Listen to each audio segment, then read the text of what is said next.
pembunuh berantai yang paling sadis di Amerika yang merubah mayat korbannya menjadi kerajinan adalah Ed Gein.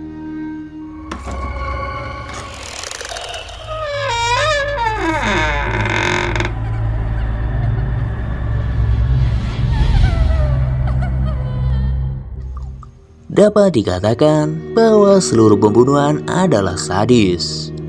Meskipun begitu, ada satu khususnya yang sangat buruk sehingga dia menjadi inspirasi bagi beberapa pembunuh paling mengerikan di Hollywood. Edward Gein adalah sosok yang menginspirasi pembunuh fiksional seperti Buffalo Bill, Norman Bates, dan Leatherface. Pada masa kecilnya, guru dan teman sekelasnya di SD mengingat bahwa Ed Gein memiliki sifat pemalu dan memiliki tingkah laku yang aneh. Dia diketahui sering tertawa terbahak-bahak dan berbicara kepada dirinya sendiri. Atas perilakunya ini, sekolah menyalahkan sang ibu yang selalu menghukumnya ketika dia mencoba berteman. Hal itu juga merupakan alasan mengapa sebagian besar masa kecilnya relatif dijalani oleh Ed Gein dengan menyendiri. Selain melarang kehidupan sosialnya, ibunya diketahui juga akan memaksa Ed dan saudaranya Henry untuk bekerja setiap hari di pertanian mereka. Ibunya itu juga akan sering membacakan kepada mereka kutipan dari Alkitab yang benar-benar di luar konteks. Ibunya berkhotbah bahwa dunia pada dasarnya adalah jahat, bahwa semua wanita adalah pelacur, dan bahwa minuman keras dan perbuatan amoral adalah alat iblis. Ketika Gein berusia 38 tahun, dia dan Henry masih bekerja di ladang tersebut. Suatu ketika, Ed dan Henry diperintahkan untuk membakar rumputan kering di dekat rawa untuk membersihkan area. Namun, ketika api sudah tidak terkendali dan menjalar kemana-mana, pemadam kebakaran pada akhirnya dipanggil untuk memadamkan api tersebut. Pasca kebakaran itu, Ed melaporkan bahwa saudaranya menghilang. Hal tersebut membuat diadakannya pencarian besar-besaran di daerah itu.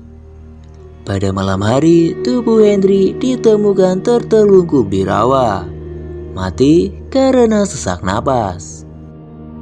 Pada awalnya, api yang disalahkan sebagai penyebab kematiannya, meskipun pihak berwenang segera menyadari bahwa Henry telah mati sebelum api padam dan ada memar di kepalanya. Pihak berwenang pun menduga bahwa Ed telah membunuh saudaranya itu. Namun, karena tidak ada cukup bukti untuk membawa Ed ke penjara, penyidik terpaksa menerima kesimpulan bahwa kematian Henry adalah sebuah kecelakaan. Setelah kematian saudara laki-lakinya, beberapa tahun kemudian ibunya juga meninggal. Walau kali ini nampaknya dari penyebab alami. Mewarisi rumah keluarga, Ed memutuskan untuk menutup akses ke setiap kamar yang pernah digunakan ibunya dan kemudian tinggal di satu kamar tidur di luar dapur. Hal tersebut membuat sebagian rumah yang tertutup pada akhirnya mengalami kerusakan karena tidak pernah digunakan dan juga dirawat. Kala tinggal sendiri, Ed menjadi tertarik dengan majalah-majalah aneh yang berisi tentang aliran sesat pemuja kematian. Dia juga sangat menyukai cerita-cerita kanibal yang berasal dari Perang Dunia Kedua.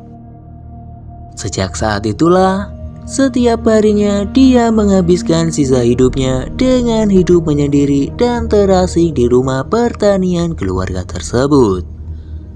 Kemudian pada bulan November 1957, sebuah kasus tentang menghilangnya seorang pemilik tos serba lokal menjadi berita utama.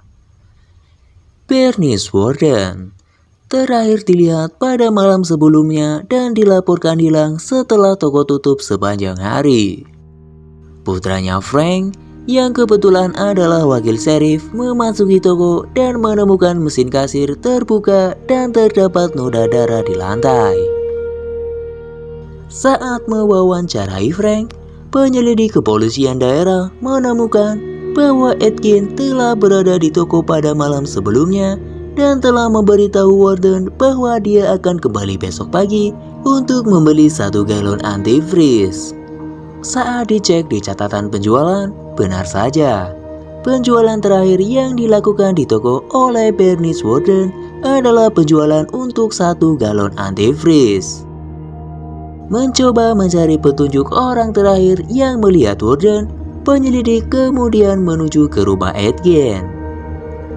Dikarenakan pengecekan merupakan prosedur, properti Ed pun diperiksa para penyidik. Dikabarkan di sana menemukan sesuatu. Meskipun awalnya hanya ada kecurigaan ringan, sebenarnya para penyelidik telah mempersiapkan mental apabila mereka menemukan mayat Bernice Warden di pertanian milik Atkins. Namun, sayangnya yang mereka temukan jauh lebih buruk. Rumah Atkins adalah pusat kerajinan mayat. Ada berbagai macam tulang yang tak terhitung jumlahnya, baik utuh maupun sudah dipotong-potong. Tengkorak kepala dikabarkan dijadikan hiasan ranjang oleh Atkins. Lebih dari itu, berbagai macam mangkuk dan peralatan dapur yang terbuat dari tulang dan juga tengkorak telah ditemukan. Tentu, yang paling buruk adalah furnitur Atkins yang sudah di-custom dengan kulit manusia. Pihak berwenang menemukan kursi kulit, tempat sampah kulit, lecing dari kulit kaki, masker dari kulit wajah, ikat pinggang dari puting susu, sepasang bibir yang digunakan sebagai penutup jendela, tali serut, korset wanita batang tubuh, dan kap lampu yang terbuat dari wajah manusia juga ada. Bersamaan dengan barang-barang kulit, polisi menemukan berbagai bagian tubuh yang terpotong-potong, termasuk kuku, 4 hidung, dan alat kelamin dari 9 wanita berbeda. Tubuh Bernice Warden ditemukan juga, namun kondisinya sudah dipenggal. Kepalanya disimpan di karung goni dan hatinya berada di kantong plastik yang berada di dekat kompor. Tubuhnya telah digantung terbalik di langit-langit dan hampir selesai dikuliti seperti rusa. Tentu saja ada yang tidak beres di sini. Pasalnya, mayat-mayat ini kebanyakan mayat dari orang-orang yang asing. Sementara, beberapa mayat orang yang hilang pada akhirnya ditemukan di rumah Atkins. Sebagian besar mayat yang lain adalah mayat tanpa kasus. Saat ditanya, Atkins langsung tidak bisa menjelaskan.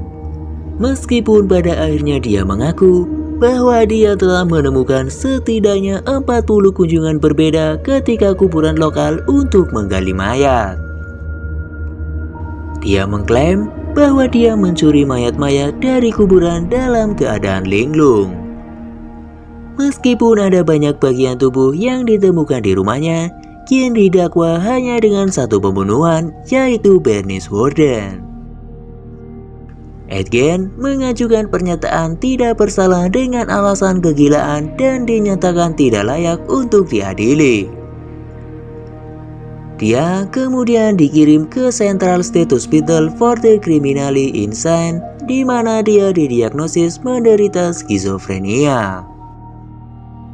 Dia kemudian diadili untuk yang kedua kalinya, setelah dokter percaya dia bisa berpartisipasi dalam persidangan. Tetapi sekali lagi, tetap dinyatakan gila mental. Dia dikurung untuk menghabiskan sisa hidupnya di rumah sakit jiwa dan meninggal sebagai salah satu pembunuh berantai paling disturbing dalam sejarah. Edgen mengembuskan napas terakhirnya di Mendota Mental Health Institute pada 26 Juli 1984 di usianya yang ke-77. Demikianlah kisah mengerikan dari Edgen, pembunuh berantai yang merubah mayat korbannya menjadi berbagai macam properti rumah. Sampai jumpa di kisah-kisah selanjutnya.